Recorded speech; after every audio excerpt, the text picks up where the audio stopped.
തൃശൂർ ഒല്ലൂക്കരയിൽ ഗൃഹനാഥനെ കെട്ടിയിട്ട് 45 പവൻ സ്വർണം കവർന്നു. ഒല്ലൂക്കരയിൽ താമസിക്കുന്ന സോമശേഖരന്റെ വീട്ടിലാണ് കവർച്ച നടന്നത്. 3 പേർ അടങ്ങുന്ന സംഘമാണ് ഇന്ന് പുലർച്ചെ കവർച്ച നടത്തിയത്. ലെവിൻ കെ വിജയൻ അവിടെ നിന്നും ചേരുകയാണ്. ലെവിൻ, ആരാണ് കവർച്ചയ്ക്ക് പിന്നിൽ? സ്വാതി, പോലീസ് സംഘം വിശദമായ അന്വേഷണം നടത്തുകയാണ്. ഇന്ന് പുലർച്ചെയാണ് ഒല്ലൂക്കര സ്വദേശിയായിട്ടുള്ള അദ്ദേഹത്തിന് സോമശേഖരന്റെ വീട്ടിൽ ഇത്തരത്തിൽ കടന്നു കയറി മോഷ്ടാക്കൾ മോഷണം നടത്തിയത്. ഈ മോഷണം നടക്കുന്ന സമയത്ത് സോമശേഖരൻ മാത്രമായിരുന്നു വീട്ടിലുണ്ടായിരുന്നത്. 72 വയസ്സുകാരനായിരുന്നു. അദ്ദേഹത്തിന് കാര്യമായി ഒന്നും മോഷ്ടാക്കൾ എത്തിയപ്പോൾ ചെയ്യാൻ കഴിഞ്ഞില്ല.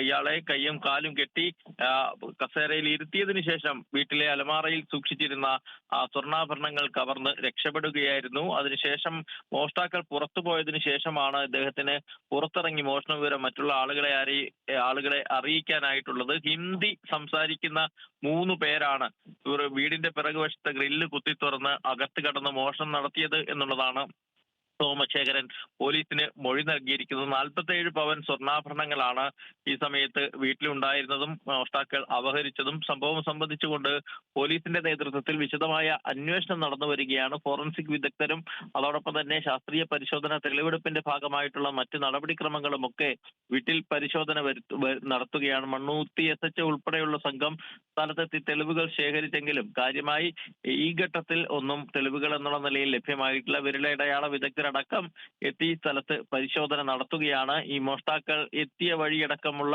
CCTV ദൃശ്യങ്ങൾ കേന്ദ്രീകരിച്ചുകൊണ്ടുള്ള പരിശോധനയും പോലീസ് നടത്തുന്നുണ്ട്. ഞെട്ടിക്കുന്ന തരത്തിലൊരു കവർച്ചയാണ് നടന്നിരിക്കുന്നത്. 72 വയസ്സുകാരനായിട്ടുള്ള ഒരു വയോധികനെ കെട്ടിയിട്ടാണ് 47 പവൻ സ്വർണ്ണാഭരണങ്ങൾ കവർച്ച ചെയ്യപ്പെട്ടിരിക്കുന്നത്. ഏതായാലും തൃശൂർ സിറ്റി പോലീസിന്റെ നേതൃത്വത്തിൽ വിശദമായ അന്വേഷണം തന്നെ നടക്കുന്നുണ്ട്. ഹിന്ദി സംസാരിക്കുന്ന ആളുകളാണ് ഈ കവർച്ചയ്ക്ക് എത്തിയെന്ന് പറയുമ്പോഴും പൂർണ്ണമായും പോലീസ് അത്തരത്തിലുള്ള വിവരങ്ങൾ അത് കേന്ദ്രീകരിച്ചുകൊണ്ട് മാത്രമല്ല അന്വേഷണം നടത്തുന്നത്. സമീപത്തെ പ്രദേശവാസികളായിട്ടുള്ള ആളുകളെ കേന്ദ്രീകരിച്ചുകൊണ്ടും സ്ഥിരം റൗഡി ലിസ്റ്റിൽ അല്ലെങ്കിൽ പോലീസ് ക്രിമിനൽ ലിസ്റ്റിൽപ്പെട്ട ആളുകളെ കേന്ദ്രീകരിച്ചുകൊണ്ടും അന്വേഷണം മുന്നോട്ട് കൊണ്ടുപോകുന്നുണ്ട്. 72 വയസ്സുകാരനായ ഈ സോമശേഖരൻ മാത്രമാണ് വീട്ടിൽ ഇത്തരത്തിൽ താമസിക്കുന്നതെന്ന് മനസ്സിലാക്കി നടത്തിയ കവർച്ചയ്ക്ക് പിന്നിൽ ഈ പ്രദേശവുമായി ബന്ധമുള്ള ആളുകൾ ആരെങ്കിലും ഉണ്ടോ എന്നതടക്കമുള്ള കാര്യങ്ങൾ പോലീസ് പരിശോധിച്ചു വരികയാണ്. ഏതായാലും സിറ്റി പോലീസിന്റെ നേതൃത്വത്തിൽ വിശദമായ പരിശോധനകളും അന്വേഷണങ്ങളും തന്നെയാണ് നടക്കുന്നത്.